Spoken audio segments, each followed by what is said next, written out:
हनुमत रामायण। ऐसा माना जाता है कि प्रभु श्री राम के रावण के ऊपर विजय प्राप्त करने के पश्चात ईश्वर की आराधना के लिए हनुमान हिमालय पर चले गए थे। वहां जाकर उन्होंने पर्वत शिलाओं पर अपने नाखून से रामायण की रचना की, जिसमें उन्होंने प्रभु श्री राम के कर्मों का उल्लेख किया था। समय उपरांत जब महर्षि वाल्मीकि हनुमान जी को अपने द्वारा रची गई रामायण दिखाने पहुंचे तो उन्होंने हनुमान जी द्वारा रचित रामायण भी देखी।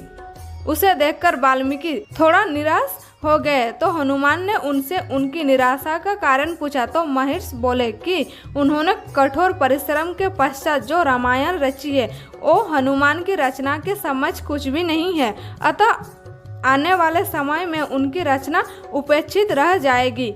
ये सुनकर हनुमान ने रामायण रचित पर्वत शिला को एक कंधे पर उठाया और दूसरे कंधे पर महर्षि वाल्मीकि को बिठाकर समुद्र के पास गए और स्वयं द्वारा की गई रचना को राम को समर्पित करते हुए समुद्र में समा दिया।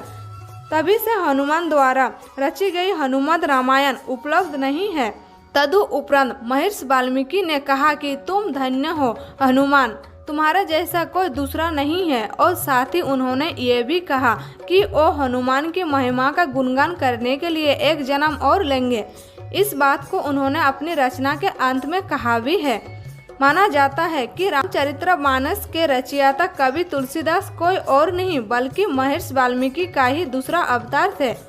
महाकवि तुलसीदास के समय में ही एक पटलिका को समुद्र के किनारे पाया गया, जिसे कि एक सार्वजनिक स्थल पर टांग दिया गया था ताकि विद्यार्थी उस गुड़ लिपि को पढ़कर उसका अर्थ निकाल सके।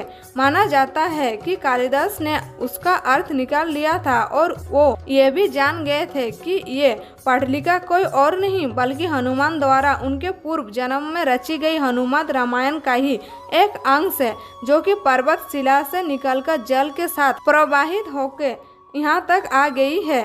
उस पाटलिका को पाकर तुलसीदास ने अपने आप को बहुत भाग्यशाली माना कि उन्हें हनुमत रामायण के श्लोक का एक पद प्राप्त हुआ।